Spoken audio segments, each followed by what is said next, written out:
আসসালামু আলাইকুম রাহমাতুল্লাহ। সুমন প্রাইভেট হোমে তোমাদের সকলকে স্বাগতম। তো আজকে আমরা আলোচনা করব পার্ট 11 নিয়ে, যেটা টপিকটা হচ্ছে মলাস্কা। তো শ্রেণীবিন্যাসের কত পর্ব হচ্ছে 7। তাহলে মলাস্কাস শব্দ থেকে এই পর্বের নামকরণ করা হয়েছে, যার শাব্দিক অর্থটা হচ্ছে নরম। শাব্দিক অর্থটা কি বলতো? নরম। এবং মলাস্কা শব্দের অর্থাৎ মলাস্কা পর্বের প্রাণীদের দেখলেই এই নামের কারণ বোঝা যায়, কারণ তাদের পরিচিত প্রাণীদের মধ্যে রয়েছে শামুক, ঝিনুক, অক্টোপাস ইত্যাদি। তাহলে এই পর্বের এরা কি অন্তর্গত? তাহলে একটু খেয়াল করে দেখবা যে অক্টোপাস, ঝিনুক এরা কিন্তু বাইরে থেকে মোটামুটি মানে এদের যে দেহটা এটা কিন্তু নরম, এবং এই যে অক্টোপাস তোমরা দেখতে পাচ্ছ, এই অক্টোপাসের ক্ষেত্রে দেহটা কেমন যেন নরম মনে হচ্ছে না? তার মানে এদেরকে দেখলেই বোঝা যায় কেন এদেরকে এই মলাস্কা এই পর্বে রাখা হয়েছে। তাহলে ইত্যাদি ইত্যাদি। তাহলে এই পর্বের অন্তর্গত। তো এটা বলা হচ্ছে এই জায়গাতে যে এদের প্রত্যেকের দেহ নরম ও মাংসল, মানে এদের দেহটা আসলে কি দ্বারা বলতো? মাংস দ্বারা পরিপূর্ণ, মানে মাংসল এবং হচ্ছে নরম আর কি। এই কারণে এদেরকে এই পর্বে রাখা হয়েছে, এবং এদের প্রশস্ত মাংসল পা থাকে, মানে এই যে পা গুলা এবং এই পা গুলো কিন্তু মাংসেরই তৈরি, ব্যাপারটা এরকম। এই জন্য বলা হচ্ছে যে এদের প্রশস্ত মাংসল পা থাকে, এবং দেহ ম্যান্টেল নামক পেশি ম্যান্টেল নামক পেশি যুক্ত আবরণ দিয়ে আবৃত থাকে। এরপর একটু খেয়াল করে দেখো, ম্যান্টেল নামক এই যে ম্যান্টেল নামক কি পেশি যুক্ত আবরণ দিয়ে আবৃত থাকে। এবার আর্থ্রোপোডার পরে রয়েছে মলাস্কা, দ্বিতীয় বৃহত্তম। তবে এর আগের পর্ব কি ছিল বলতো? এর আগের পর্ব ছিল আর্থ্রোপোডা পর্ব, এবং যেটা অনেক বড় একটা পর্ব ছিল। এবং এই পর্বে প্রাণীর সংখ্যা ছিল কত বলতো? প্রায় 12 লক্ষ। এবং এর পরেই যেটা বৃহত্তম, মানে দ্বিতীয় বৃহত্তম, সেটা হচ্ছে মলাস্কা পর্ব। ঠিক আছে? তাহলে এখন পর্যন্ত এই পর্বে প্রায় 1 লাখের বেশি প্রজাতির সন্ধান পাওয়া গেছে। তাহলে এরা মূলত নিশাচর, মানে রাতে তারা চলাচল করে, এবং পৃথিবীর প্রায় সকল মিঠা ও লোনা পানি জলীয় পরিবেশে এদেরকে দেখা যায়। মানে মিঠা পানি এবং বিশেষ করে লোনা পানি মানে সমুদ্রের পানিতে এদের দেখা যায়। মানে এগুলা কিন্তু বলতেই পারো যে এটা বেশিরভাগই কি সামুদ্রিক প্রাণী। তবে এর কিছু স্থলচর প্রজাতিও রয়েছে। তাহলে এই পর্বের প্রাণীরা অত্যন্ত বৈচিত্র্যময়। তো এগুলো নানা বর্ণ ও আকৃতির হয়ে থাকে। অতি ক্ষুদ্র শামুক থেকে শুরু করে অতিকায় স্কুইড পর্যন্ত এই পর্বের অন্তর্গত।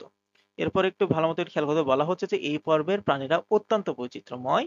এগুলো নানা বর্ণ ও আকৃতির হয়ে থাকে, এবং অতি ক্ষুদ্র শামুক থেকে শুরু করে অতিকায় স্কুইড পর্যন্ত এই পর্বের অন্তর্গত। মানে এতগুলা প্রাণী, ধরো ছোট শামুক থেকে শুরু করে অতিকায় ধরো স্কুইড পর্যন্ত এই পর্ব বিস্তৃত আর কি। মানে এতগুলা প্রাণী প্রায় কি এর মধ্যে বিস্তৃত, মানে অনেক ধরনের, প্রায় 1 লক্ষ প্রজাতির প্রাণী এই পর্বের অন্তর্গত। তাহলে এবার এক নজরে চলো এদের মূল বৈশিষ্ট্যগুলো একটু দেখে ফেলি। তাহলে বলা হচ্ছে যে গঠন ও কোষের বিন্যাস। তাহলে একাধিক অঙ্গের সমন্বয়ে সুগঠিত তন্ত্র গঠিত হয়, এবং এর মাধ্যমে শারীরবৃত্ত কাজ তারা সমগ্র। তার মানে এদেরও কি তন্ত্র দ্বারা। তার মানে এরা শুরুর দিকে আমরা কি করেছিলাম? কোষ, তারপর দেখা যাচ্ছে যে কোষে কয়েকটা মিলে টিস্যু, টিস্যু থেকে অঙ্গ, অঙ্গ থেকে তন্ত্র, তাই না? এভাবে তাহলে এদের ক্ষেত্রে দেখা যাচ্ছে যে অঙ্গের সমন্বয়ে কি তন্ত্র তৈরি হয়, এবং এই তন্ত্র দ্বারা এদের শারীরবৃত্ত বিভিন্ন কাজ তারা করে থাকে। এরপর বলা হচ্ছে দেহের প্রতিসাম্যতা। এরাও কি দ্বিপার্শ্বীয় প্রতিসম, এবং দেহের গহ্বরটা কিরকম? সুগঠিত এদের দেহ গহ্বর থাকে, সুগঠিত এদের দেহ গহ্বর থাকে। এরপর বলা হচ্ছে এদের দেহখণ্ডের উপস্থিতি। তাহলে বলা হচ্ছে যে দেহখণ্ডের এদের কোনো উপস্থিতি নেই, মানে এদের কোনো দেহখণ্ড নেই। এরপর বলা হচ্ছে কঙ্কাল তন্ত্রের ধরন। তো অনেকেরই ক্যালসিয়াম কার্বনেট দিয়ে তৈরি শক্ত বহির্কঙ্কাল থাকে, যাকে আমরা ঝিনুক বা শামুকের খোলস হিসেবে দেখি। তার মানে এই যে শামুকের যে খোলসটা রয়েছে, এই খোলসটা কিন্তু বলতো ক্যালসিয়াম কার্বনেট দ্বারা তৈরি। কি দ্বারা তৈরি? ক্যালসিয়াম কার্বনেট দ্বারা তৈরি, যা এদের নরম দেহকে সুরক্ষা দেয়। মানে এই শামুকের যেই খোলসটা সেটা কিন্তু শক্ত হয়, তাই না? এটা কিন্তু তোমরা দেখেছো। তার মানে এটা শক্ত হয়, কিন্তু ভেতরে যে মাংসল অংশটা থাকে সেটা কিন্তু একটু নরম হয়। এবার বলছে অনেকের আবার এরকম কঙ্কাল নেই, যেমন অক্টোপাস, স্কুইড, সিপ্লাগ। তাহলে এগুলা অর্থাৎ এই প্রাণীগুলোর ক্ষেত্রে কিন্তু বাইরে খেয়াল করে দেখবা এরকম বেশ সুরক্ষিত যে কঙ্কালটা সংরক্ষণ করার জন্য বা সুরক্ষিত দেওয়ার জন্য নরম অংশকে, এটা কিন্তু অ্যাকচুয়ালি থাকে না। তাহলে অন্যান্য কিছু বৈশিষ্ট্য কিরকম দেখো, বলা হচ্ছে যে সুস্পষ্ট মস্তিষ্ক বিদ্যমান। এদের মস্তিষ্ক বিদ্যমান, মানে আরো একটা ধরো এদের কি তন্ত্র বলতে পারো আছে এক্সট্রা, এবং সুগঠিত তাদের স্নায়ুতন্ত্র আছে। এরপরে কি আছে? পরিপাক তন্ত্র আছে ও সংবহন তন্ত্র রয়েছে। তাহলে এদের মধ্যে কোনো কোনো প্রাণীর, যেমন ধর স্কুইড এবং অক্টোপাস, এদের স্নায়ুতন্ত্র অমেরুদণ্ডী প্রাণীদের মধ্যে সর্বাধিক বিকশিত। তার মানে এই যে অমেরুদণ্ডী যে প্রাণীগুলা রয়েছে তার মধ্যে স্কুইড, অক্টোপাস এরা তুলনামূলক মানে বলতে পারো যে একটু বেশি বুদ্ধিমান আরকি, হ্যাঁ? এদের একটু মস্তিষ্ক বেশি কাজ করে। মানে অমেরুদণ্ডী প্রাণী, মেরুদণ্ডীর কথা বলছি না।